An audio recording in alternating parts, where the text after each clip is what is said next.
भगवान बुद्ध की 5 ऐसी कहानियाँ जो आपकी जीवन बदल देगी। तो चलते हैं, हम उस 5 कहानियों के बारे में जानते हैं जो आपका जीवन बदलने के लिए बिल्कुल तैयार है। तो चलिए कहानी की स्टार्ट करते हैं। नंबर 1 पर कहानी है अपंग कौन। बहुत समय पहले की बात है, किसी नगर में एक सेठ जी रहते थे। उनके पास अपार संपत्ति थी, लंबी चौड़ी हवेली थी, नौकर चाकरों की सेना थी, भरा पूरा परिवार था, सबके तरह सुख में थे।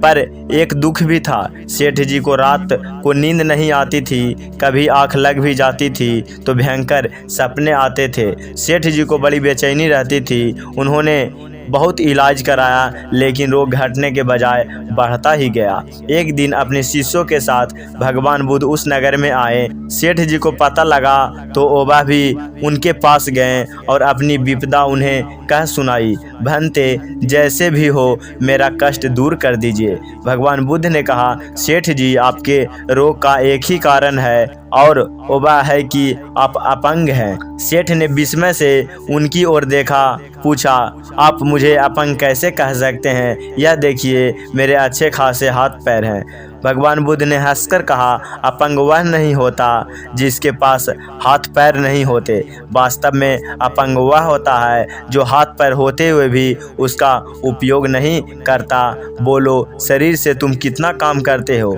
सेठ क्या जवाब देता? वह तो हर छोटे बड़े काम के लिए नौकर पर निर्भर रहता था।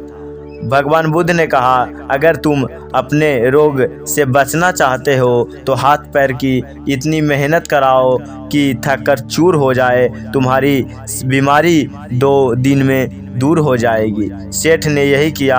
भगवान बुद्ध की बात सही निकला।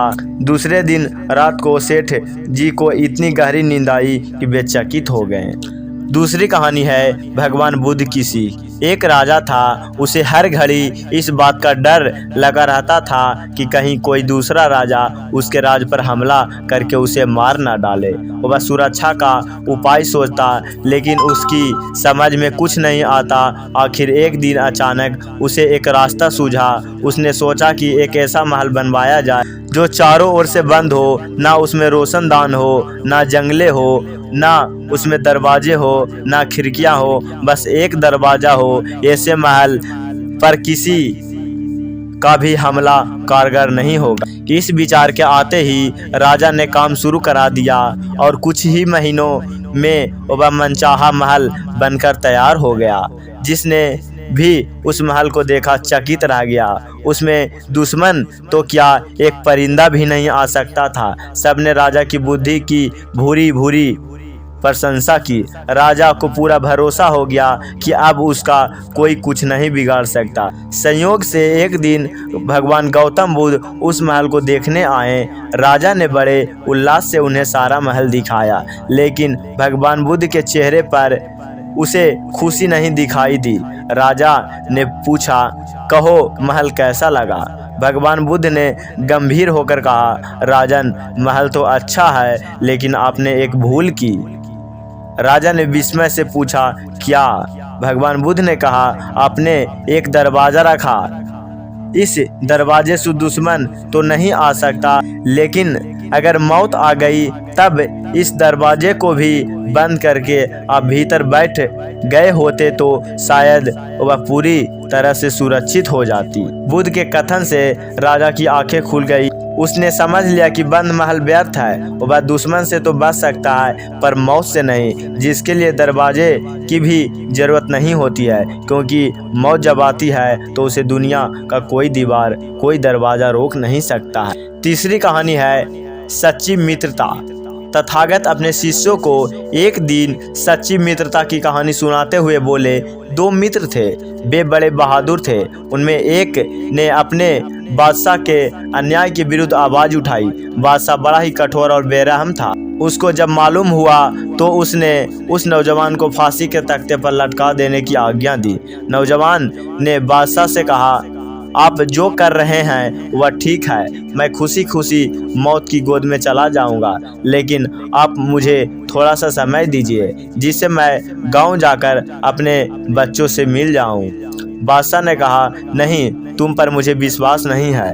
उस नौजवान का मित्र वहाँ मौजूद था। वो आगे बढ़कर बोला, मैं अपने दोस्त की जमानत देता हूँ, अगर यह लौट कर ना आए तो आप मुझे फांसी पर चढ़वा दीजिएगा।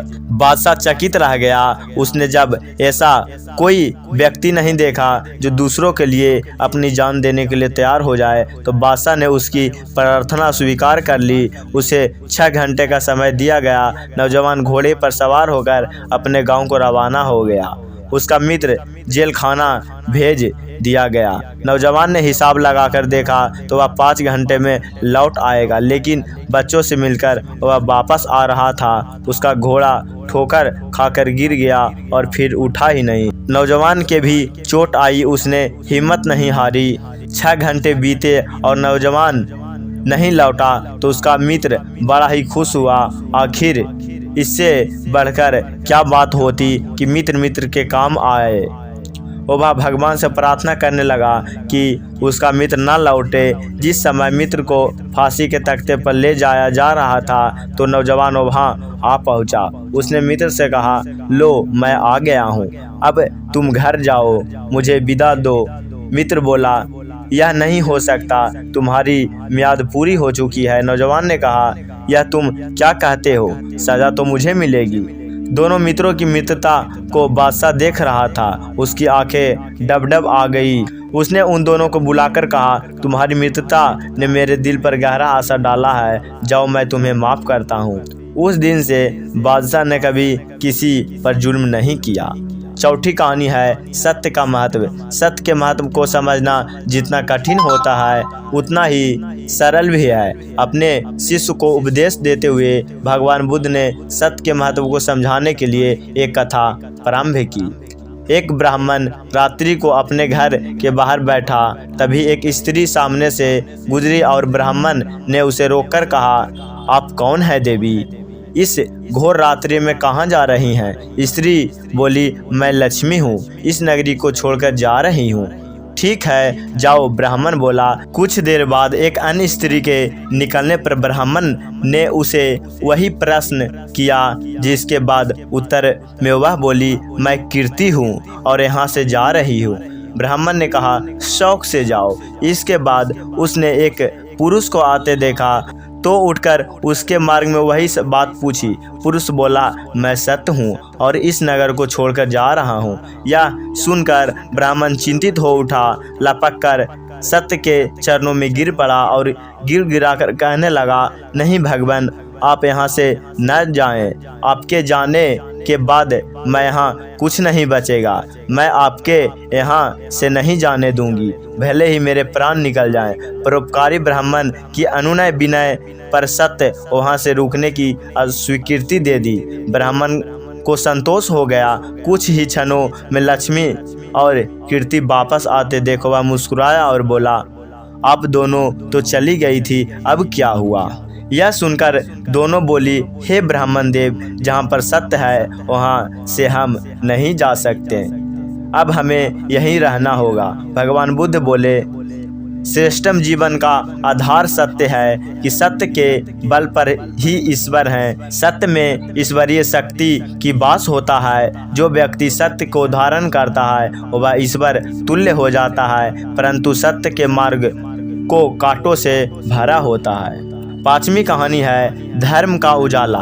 भगवान बुद्ध ने अपनी कुटिया नगर से दूर वीराने में बना रखी थी। वहीं वे अपनी तप साधना में रहते थे। फिर भी अनेक लोग उनके पास अपनी कठिनाइयाँ लेकर आते और उनसे समाधान पाकर संतुष्ट भाव से जाते थे। भगवान बुद्ध की ख्याति सुनकर एक दिन नगर का एक सेठ उनके पास आया। उसके पास काफ़ी धन था, तिजोरियों से खजाना भरा पड़ा था। उसका मानना था कि बिना धन के जीवन नहीं चल सकता, लेकिन धर्म के बिना कोई काम नहीं रुकता। फिर भी हमेशा धर्म की दुहाई ही क्यों दी जाती है? अपना संशय लेकर वह भगवान बुद्ध के पास पहुंचा। उसकी शंका सुनकर संत ने कोई उत्तर नहीं दिया। उत्तर की प्रतीक्षा में सेठ कुटिया में ही रुक गया। रात हुई, दीपक जलाया गया। धीरे धीरे रात गहराने लगी। सेठ ने पूछा, तथागत दीपक क्यों जल रहे हैं? मुझे उजाले में नींद नहीं आ रही है और यह कब तक जलेगा? भगवान बुद्ध ने कहा, जब तक अंधेरा रहेगा। सेठ भगवान बुद्ध का मुंह देखने लगा। तब भगवान बुद्ध ने समझाया, इस दीपक की तरह धर्म की भी इसलिए ज़रूरत होती है क्योंकि जगत में अधर्म जब तक अधर्म रहेगा तब तक धर्म की ज़रूरत बनी रहेगी। सेठ को अपने प्रश्न का उत्तर मिल गया था और वह संशय मुक्त होकर अपने घर लौट आया है।